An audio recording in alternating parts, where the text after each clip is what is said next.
Hello and welcome back to, yes, finally, another episode of Generation Ochi. My name is American Ben and today we're going to discuss Fena, Pirate Princess. But before we get to swashbuckling samurai, damn it was a winding road to get to this show. First off, obviously I've been MIA from this channel for months, and the only videos that we've published over that span are hosted by Alan. Well, I got myself into a bit of a jam and I had to get out of that jam, which I did. I'll explain further another time, but for now, I'll just leave you to guess what happened. So no comment on whether or not I got trapped in a parallel reality in which I was forced to compete in a series of death games. Though I will say, katanas go right through people. Wow.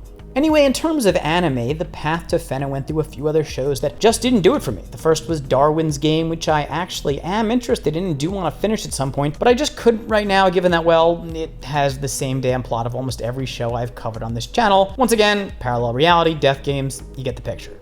So I went for something lighter hearted and found Eden Zero, and it started hella strong. Its universe is a lot of fun. Its worlds are super imaginative, and the sense of adventure the show conveys early on took me back to Dragon Ball. However, it just kind of went nowhere, and then resorted to conventional anime tropes, and its plot and characters fell flat and began to feel rather cliched and imitative. I also began to watch Rascal Does Not Dream of Bunny Girl Senpai. Like Darwin's Game, this is also a well-written show, but I don't know, it's too sappy and slow for the funky mood I've been in lately. Some of you know I do like sappy stuff on occasion. So finally, I found Fena, a show that's a good blend of simple fun and drama. The story follows Fena Hauptmann, who lost her family in a shipwreck when she was a child, but survived thanks to the help of a boy named Yukimaru, and ended up washing up on the British colonized island of Shangri-La, where her captors groomed her to work in a brothel. 10 years after the shipwreck, Fena was about to have her virginity taken by a rather devious and maniacal British soldier named Maxiver Jr. when two old family friends and, better yet, a group of samurai ninjas known as the Goblin Knights help her escape and take her to Goblin Island. On the island, Fena meets the Knight's leader, Yukihisa Sanada, who reveals that his crew is sworn to protect the Hauptmann family, given that Fena's great-grandfather saved Yukihisa's great-grandfather when he shipwrecked. And yes, clearly no one in this show can keep their boat afloat, but that's beside the point. Yukihisa presents Fena with a special stone that Fena's father wanted her to have before he departed on his fateful journey. And so she, along with 7 of the knights, set off on an adventure across the seas to discover the secret of the stone, armed only with the final words Fena's father said to her before he apparently perished. Go to Eden. Well, okay, I suppose they're actually armed with more than that. You know, weapons, actual weapons, but I needed to get the Eden thing in there. As the crew undertakes its journey, they are pursued by the suave but possibly psychopathic high-ranking British naval officer Abel and his band of various goons, which include O'Malley and her all-female gang of pirates. Anyway, that's the setup of the show, and along the way, mysteries about the various characters come to light, with Fena's past being the prime focus, as hints along the way seem to imply that there's a lot more to her than even she knows. Now, I'm not here today to really attempt to excavate the underlying meanings of the show. For now, it doesn't appear to be all that deep in terms of its message. Its intrigue comes in the form of its mystery, which is uncovered in baby steps from one episode to the next. Actually, as of me writing this script, only 5 episodes have been released, and if by the end of the first season I'm able to get a read on an interesting and coherent message, I'll definitely make a video explaining the show's meanings on a deeper level. Today, all I want to do is explain why I think Fena is a special character, and why I find her somewhat relatable.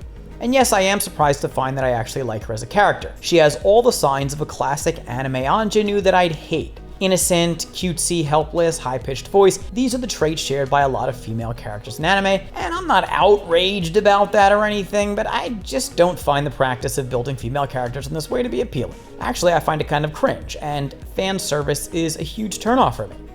Weird as that may be. In my limited experience with anime, fan service almost never serves to improve the plot or enhance the characters in any way. Well, okay, I guess it does enhance. Oh, never mind. The point is, fan service is usually offered up in some sort of blatant way, which actually detracts from the flow of the story.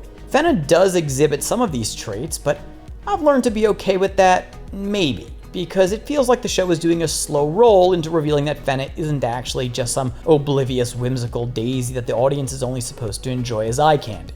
I could be wrong, maybe I'm falling victim to confirmation bias. After all, I don't know what's going to happen in the show, but it seems that the show wants us to think she's a cliched character and then slowly transform her into something much more complex. She just seems to be begging to be more. That's part of the reason I like Fena. The anticipation about what she will become is alluring to me. However, it's not the reason I find meaning in her character. No. For now, her depth comes from what she experiences in the show, the adventure she sets out on, the history that's revealed, and all of the emotions that entail due to these things. As she journeys, various items, characters, and clues begin to awaken certain thoughts and feelings in Fena, which reveal that she has hidden abilities and that there's more to who she is than meets the eye.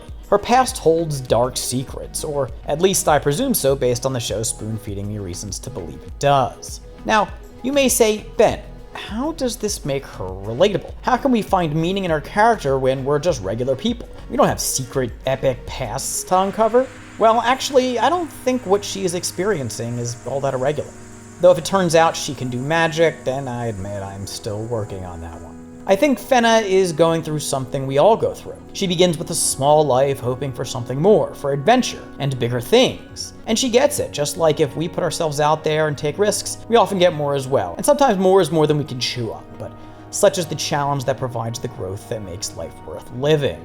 Fena has some sort of mysterious past. I get it, most of us don't. However, she isn't reliving her past in the show. No, she's searching for something. Yes, for the secret behind the stone, but also for who she is. And we all do this. We do exactly what she's doing. Use clues in our environment to discover ourselves.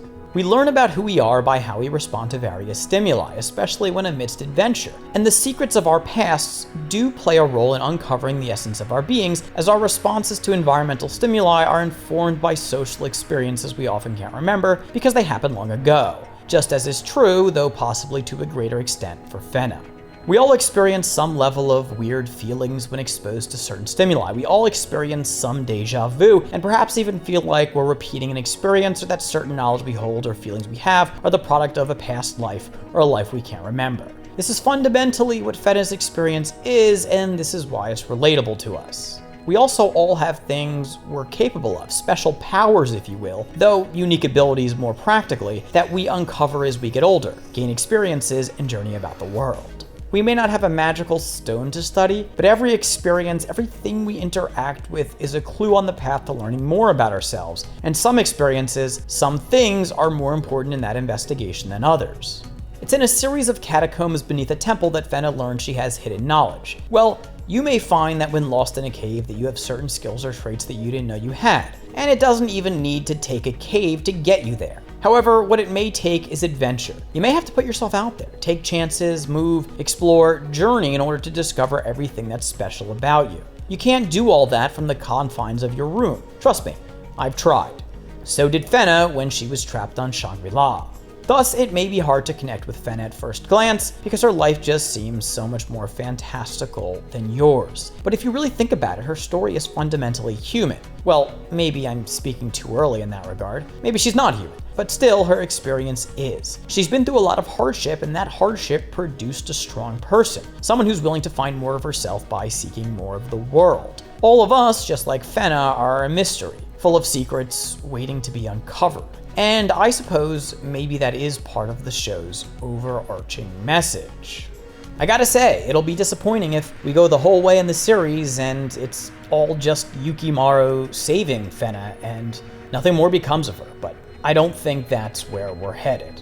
Anyways, that's the video. I'm glad to be back. I hope you're glad I'm back. I will probably get on camera soon, so sorry to you who are horrified by my face. If you liked the video, please do give it a thumbs up. Definitely comment down below. Let me know if you've seen this series or if you see it after this video. Let me know what you think. Come back and let me know. Remember to subscribe to this channel. We need you on board. Hit that notification bell. For now, my name is American Ben, and I'll catch you next time. Generation Ochi, peace.